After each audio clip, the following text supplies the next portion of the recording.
वसीम एक बात ज़हन में रखिएगा, ये सारी जब मेमो की बातें की जा रही हैं तो फेस वैल्यू ही पर हुसैन हक्कानी का एक बयान मोहम्मद मालिक ने अपने अखबार में अपने आर्टिकल में लिखा है, जिसके तहत हुसैन हक्कानी के पास 362 मिलिट्री टारगेट्स की एक लिस्ट है जिस पर अमेरिका ने पाकिस्तान पर हमला करना है। ये बात मेमो से इसका कोई ताल्लुक नहीं है। मोहम्मद मालिक ने ये बात दी न्यूज में लिखी है, इसके गवाह मौजूद हैं। एक सरकारी टेबल पे डिनर के दौरान अमेरिका में जब बकौल मोहम्मद मालिक के when tongues were loose, when the drinks were flowing, उस वक्त हुसैन हक्कानी ने अपने दोस्त से कहा कि अपनी लिस्ट हमें अपने घर का पता बताओ ताकि मैं तुम्हें यह देखूं कि कहीं तुम किसी मिलिट्री टारगेट के नजदीक तो नहीं रहते। और उस टारगेट लिस्ट में पाकिस्तान फौज की पूरी कयादत को कत्ल करने का प्लान था। अब सवाल यह है कि on the face of it इस पर क्यों बात नहीं की जा रही है? यहां मंसूर इजाज का कोई ताल्लुक नहीं है, यहां हुसैन उस पर तो जब बात होगी तो होगी ना। आज तो मेमो की बात हुई है ना, मेमो के मामले बताएं। एक आदमी कह रहा है मैं अमरीकी वफादार हूं, एक कह रहा है मैं मुहिब्बे वतन हूं, पाकिस्तानी हूं। हमें किसकी बात को ज्यादा वजन देना चाहिए?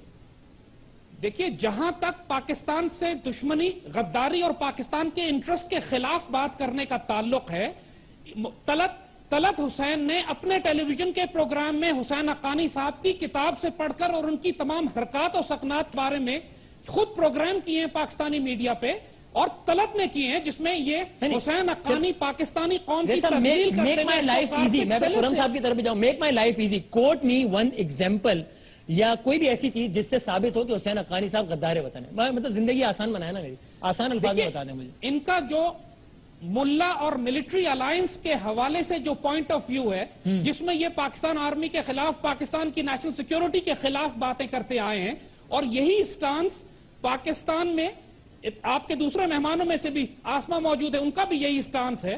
सो द पॉइंट इज कि हुसैन हक्कानी ने कभी भी पाकिस्तान के नेशनल इंटरेस्ट को प्रोटेक्ट नहीं किया। पाकिस्तान की फौज की तनकीद करना और पाकिस्तान की फौज के सियासी किरदार पर थोड़ा सा आना पड़ेगा बीच में। जी आसमा साहब, मेरा नाम लिया। जी आसमा साहब, तो मुझे वैसे किसी ने आज बताया कि आपने शायद मेरे खिलाफ कुछ और भी कहा हुआ है अपने वेबसाइट पे, मैंने देखा नहीं। मगर मैं आपसे ये अर्ज करना चाहती हूँ कि मेरा ख्याल है कि मैं आपसे ज्यादा मुहब्बुल वतन हूँ, इसलिए क्योंकि मैं किसी की साइड नहीं लेती हूँ। मैंने जो बातें आज तक की हैं, आप सिर्फ 10 साल बाद वो बातें तस्लीम करते हैं। जब हमने कहा था कि ईस्ट पाकिस्तान डूब रहा है, मेरे वालिद साहब को पकड़ लिया था एज ट्रेटर, तो फिर अब सारी दुनिया ये कहती है। जब हम कहते थे, जब जियाउल हक साहब आए थे कि ये इस तरह मुल्क का बेड़ा गर्क हो जाएगा, तो कोई नहीं मानता था। जब हम कहते थे कि ये मुशर्रफ साहब आए हैं, डिक्टेटर हैं, तो कोई नहीं मानता था। जब हम कहते थे बलूचिस्तान में जो कुछ हो रहा है गलत हो रहा है, तब कोई नहीं मानता था। तो मुहब्बुल वतन का ठप्पा आप देंगे या मैं आपको दूंगी? आप मेरे नजर में आप मुहब्बुल वतन नहीं है। मैं समझती हूँ कि आप वो लोग हैं जो कि पाकिस्तान को डिस्ट्रॉय कर रहे हैं, इसका चिकना चूर कर रहे हैं, और आप लोगों के कोई वेस्टेड इंटरेस्ट है, और आप बैठ के वहां पे लोगों के ऊपर तोहमतें लगाते हैं। मैं समझती हूँ कि आपको कोई हक नहीं है कि आप तोहमतें लगाएं। आपने मेरा नाम लिया, आपको ये बिल्कुल जेब नहीं देता कि आप मेरा नाम लें। बिल्कुल मैं इस मिलिट्री के खिलाफ हूँ। किस लिए खिलाफ हूँ? जब ये आते हैं हमारे मुल्क के ऊपर कब्जा करते हैं, हम इनके खिलाफ हैं। जब हमारे जवान शहीद होते हैं, हम उनके लिए रोते हैं, मगर कब्जा करेंगे तो सुनेंगे हम। अच्छा आसमा साहबा, I am no one to dictate you. Asma साहबा, I am no one to dictate you, लेकिन उसको हम इस तरह रिफ्रेश नहीं कर सकते कि हम इस मिलिट्री के खिलाफ नहीं है, मिलिट्री के सियासी किरदार के खिलाफ है। ये isn't it a better way? मैंने यही कहा, बिल्कुल आप सही कह रहे हैं। ठीक है, मगर ये जो आगे जाहिद हामिद साहब लोगों को ठप्पा देने के लिए, आप हैं कौन कि आपकी ये मजाल कैसे कि आप हमें बताएं कि हम मुहब्बुल वतन है कि नहीं? आपको किसने ये इख्तियार दिया है? चलो, खुर्रम साहब भी बड़े तहम्मुल से सुन रहे हैं, जैसा आप रिस्पॉन्ड करते हैं। खुर्रम साहब बड़े तहम्मुल से सुन रहे हैं, गुफ्तगू उनको ही वक्त देना है, जैसा आप you respond to it and then I move on the conversation. That's all. Waseem एक बात ध्यान में रखिएगा, आज का जो मेमो स्कैंडल है ये 1968 की अगरतला साजिश है। 1968 में अगरतला साजिश ISI ने डिस्कवर की थी। प्रेसिडेंट अयूब खान उन पर मुकदमा चलाने वाले थे। अगरतला साजिश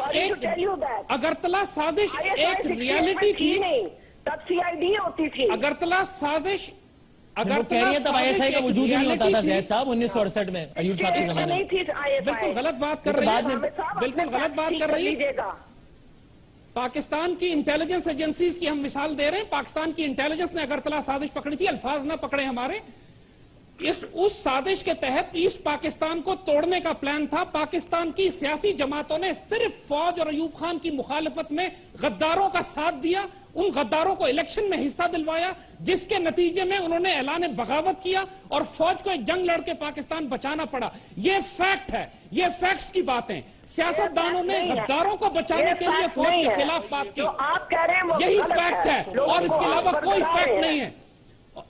ٹھیک ہے, اور آج میمو کی سازش جو پکڑی گئی ہے یہ ایگزیکٹلی میمو وہی غداری ہے. الیکشن ہوئے, اگر یہ فیکٹ ہے تو پاکستانیوں نے ووٹ عوامی لیگ کو دیا, پاکستانیوں نے ووٹ آپ لوگوں کو نہیں دیا تھا.